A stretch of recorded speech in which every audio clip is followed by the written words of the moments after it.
Idara hii inayoshughulika na huduma za vijana wa Kiadventista inayo mambo mengi yaliyo msingi ya kumjenga kijana kiroho, kiakili, kimwili, kijamii, kisaikolojia, kihisia, tayari kwa ajili ya wokovu.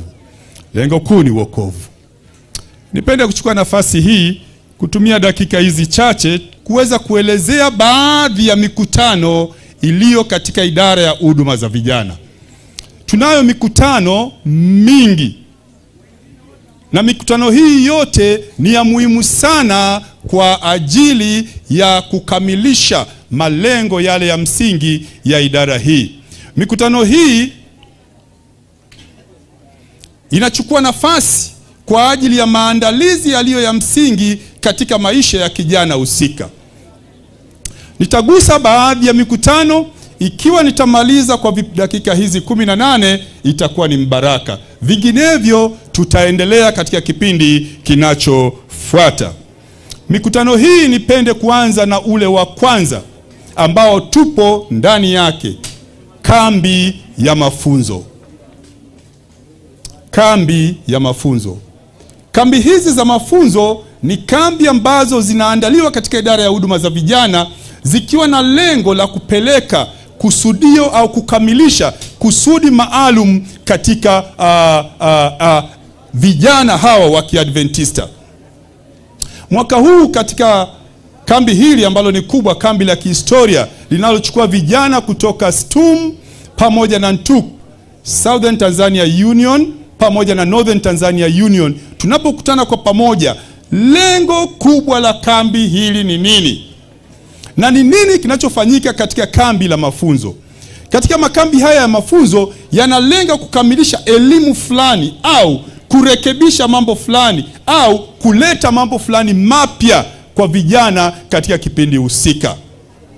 Na mara nyingi makambi haya yanachukua siku 7 mpaka 10. Tulizoea siku 10, lakini taratibu tunaendelea kupunguza, zinabaki 7. Kwa nini zinabaki 7? Kwa sababu ya uhalisia wa maisha tulio nayo sasa. Tunatoka kwenye wingi wa siku kwenda siku chache, lakini kwa kukamilisha kusudi tulilokusudia. Katika makambi haya yana vitu vingi vya kujifunza. Ndani yake kambi la mafunzo yawezekana limelenga kufundisha nishani mbalimbali na madarasa mbalimbali kwa lengo la kuhitimisha. Sio kwamba katika kambi hilo ndio wanaanza na kukamilisha matakwa, la. Tunategemea katika kambi hilo liwe ni kambi la kukamilisha matakwa kwa ajili ya kuhitimishwa. Hilo linaweza kuwa ni lengo moja la kambi ambalo limeandaliwa. Lakini wakati mwingine tunaweza kuwa na kambi ambalo linahitaji kurekebisha yaliyoleta changamoto katika kazi. Kwa mfano, kambi hili ambalo tuko ndani yake lina lengo la kutusaidia kurudi na kurejea katika misingi ya mambo mbalimbali ambayo yamekuwa na tofauti nyingi katika kuyatekeleza na katika utendaji wake. Kwa hiyo tunachokiomba tu ni kwamba katika kambi hili tunaloendelea nalo, linapokamilisha malengo yake, ninaomba kila mmoja aweze kuelewa kwamba ni nini anachokifikia, ni nini anachokipata kiko tofauti na kile alichokizoea. Linahitaji kutuondoa katika utendaji wa mazoea na kwenda katika utendaji halisi kwa malengo yale ambayo idara ilianzishwa. Kumbuka mada yetu inasema kuongoza pamoja na nani? Na Kristo. Tunaongozaje pamoja na Kristo? Lengo kubwa la idara ni kwamba Yesu Kristo anakuwa katikati ya idara. Tunapotoka kwa ajili ya maombi, kiini cha maombi ni Yesu Kristo. Tunapokuja kwa ajili ya kusoma neno, kiini cha maombi, kiini cha kusoma neno ni Yesu Kristo. Tunapotoka kwa ajili ya kushuhudia, kiini cha ushuhudiaji ni Yesu Kristo. Haya yote mambo matatu niliyoyaeleza yanajikita katika maeneo mbalimbali ambayo kwayo kadi la vijana limeelekeza, kadi la madarasa ya vijana limeelekeza, lakini pia program nzima ya utendaji wa vijana umeelekeza Yesu Kristo akiwa katikati. Tutaongoza kama Kristo alivyoongoza, Tutafundisha kama Kristo alivyofundisha, tutashuhudia kama Kristo alivyoshuhudia. Kila tunachokifanya, Kristo anakuwa kiini chetu. Katikati ya utendaji huu, katika safari hii ya imani kuelekea kukamilisha kusudio ambalo Mungu aliliweka, kusudio la wokovu, wengine wanaacha barabara, na hivyo kugeuza lengo la kuongoza ndani ya idara ya vijana kuwa ni uongozi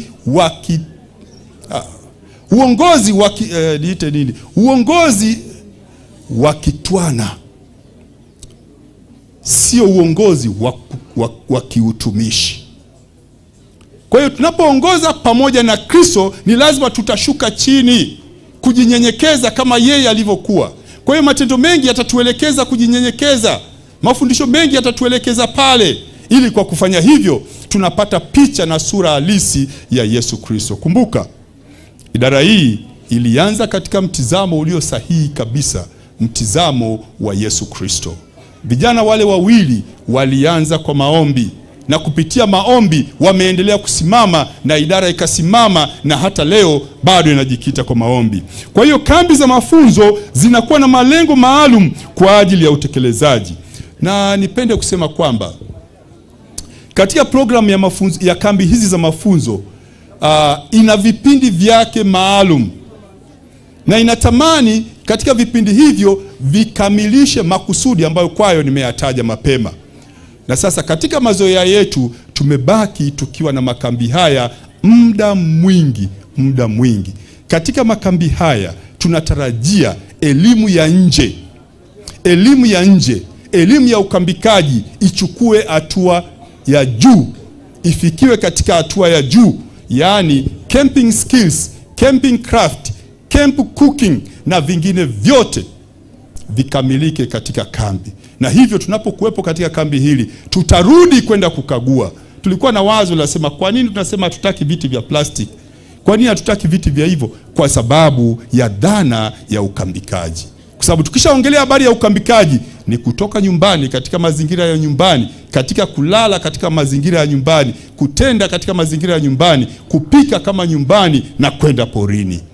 Na porini kuna namna yake ya kukaa, kuna namna yake ya kupika, kuna namna yake ya kufanya mambo. Na yote haya yanatusaidia kupata uzoefu wa kuishi maisha nje ya nyumbani.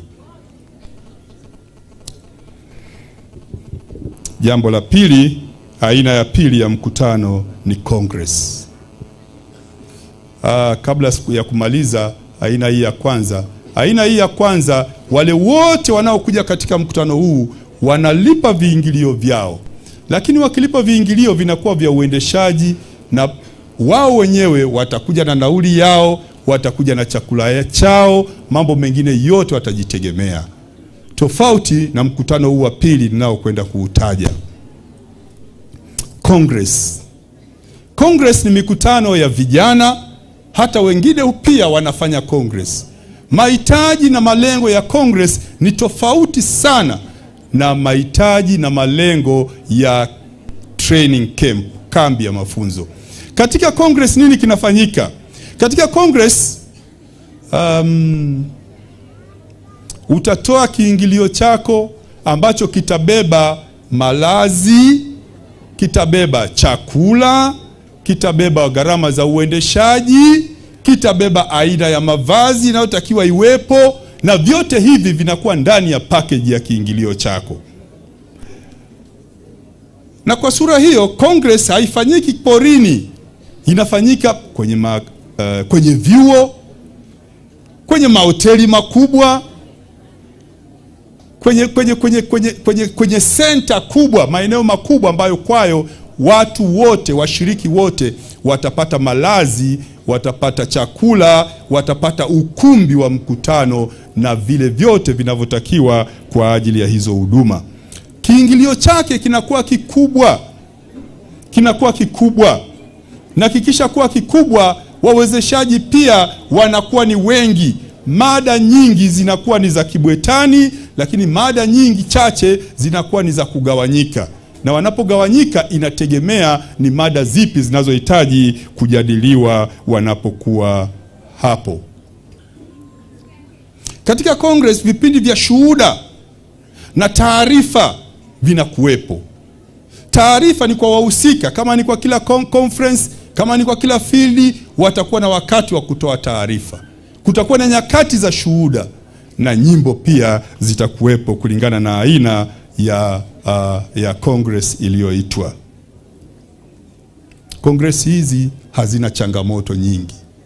Hazihitaji mafundisho ya vitendo. Zinahitaji mafundisho ya kukaa na kusikiliza. Nyingi zinakwenda kwa miadhara na hayo mambo machache niliyoyasema. Aina ya tatu ya mkutano ni Pathfinder Fair. Mkutano wa maonyesho ya watafuta njia. Mkutano wa maonyesho ya watafuta njia ni mkutano wa aina gani? Ni mkutano ambao kwao unatakiwa watafuta njia walete kile walichojifunza na wakionyeshe kwa vitendo. Kinachotakiwa hapa ni nini? Ni zana, ni vitu, yale yote waliojifunza wayalete kwa vitendo katika mabanda mbalimbali yanayokuwa yameandaliwa.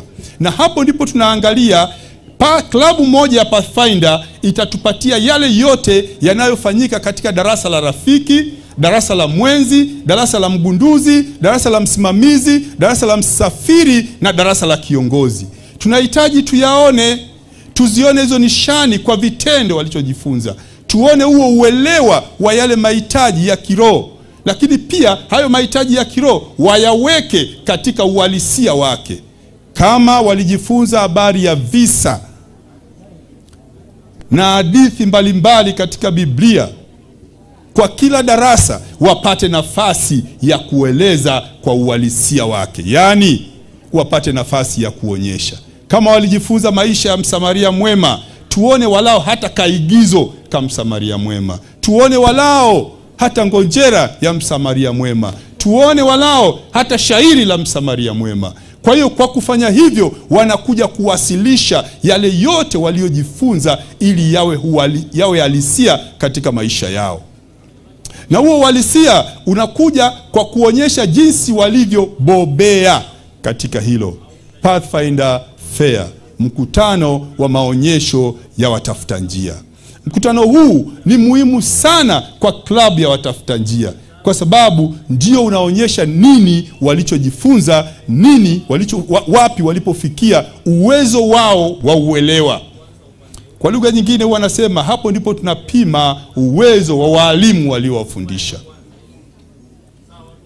Na bahati mbaya ni kwamba Pathfinder Fair zimekuwa ni chache. Zimekuwa ni chache na hazionekani.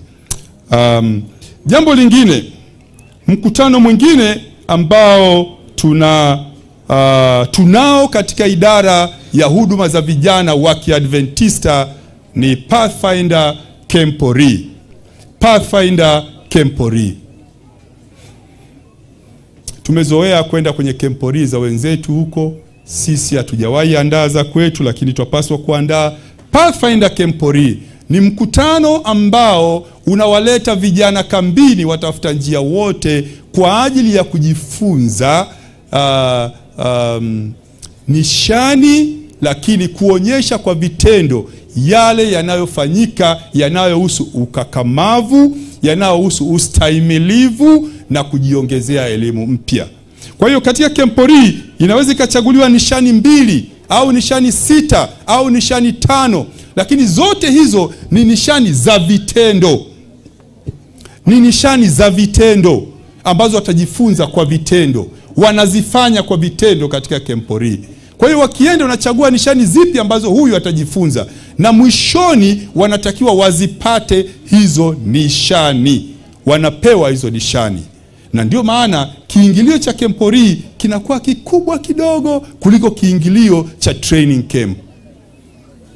Kiingilio chake kinakuwa kikubwa kwa sababu mwisho wa kujifunza nishani hizo, kama imeamuliwa kila mtu ajifunze nishani 2, atapewa hizo nishani bure. Lakini hapo ndipo tunakuwa na vitu mbalimbali, zile ambazo tumezoea kuzita commando courses, yale mambo ya ukakamavu, pale ndipo yanapofanyika. Huwezi ukafanya commando courses katika Pathfinder Fair. Haya yanafanyika katika Kempori. Kempori ndio ina maonyesho ya paredi. na ile paredi inaenda kwa mashindano, nani aliyefanya vizuri zaidi. Na katika Kempori ndipo tunakuwa na paredi za aina mbili, paredi kwa mujibu wa manyo na paredi ambayo inaitwa ni freestyle. Inapatikana tu katika Kempori peke yake, pengine popote huwezi ukaipata hiyo paredi ya freestyle. Na sasa unapokwenda pale katika mashindano hayo, lazima utaeleza ni freestyle au ni kwa mujibu wa muongozo. Kumbukeni Pathfinder na muongozo wake wa paredi wa drill and marching ambao umetolewa kwa ajili ya kuongoza nini kifanyike. Lakini katika Kempori ndio wanapata nafasi ya kufanya kwa mujibu wa muongozo, lakini pia kwa kufanya kwa staili huru. Na wote wanakaguliwa na mwisho wanapewa zawadi ya ushindi. Ni katika Kempori peke yake ndipo kuna kitu kinaitwa pin trade, biashara ya pini. Hizi pini zilizoko pale sio pini za madarasa. Naomba mnielewe sasa. Sio pini za madarasa, ni pini za vilabu mbalimbali wanavyokutana navyo katika ile Kempori. Pini ya kilabu cha watafuta njia kutoka labda Tennessee, kutoka Uruguay, kutoka wapi. Na hizi zote zikipatikana, anaweza akazijaza kwenye kofia, anaweza akazijaza kwenye koti, akazijaza wapi, kwa sababu ni maonyesho na furaha kuona kwamba amehusiana na hao watu wote. Hazina kanuni. Nitakapokuja baadaye nitaanzia hapo. Kwa nini hazina kanuni? Na kwa nini zinatofautiana na pini za madarasa ya kila siku? Kwa hiyo tunapaswa kuelewa nini kinafanyika katika Kempori.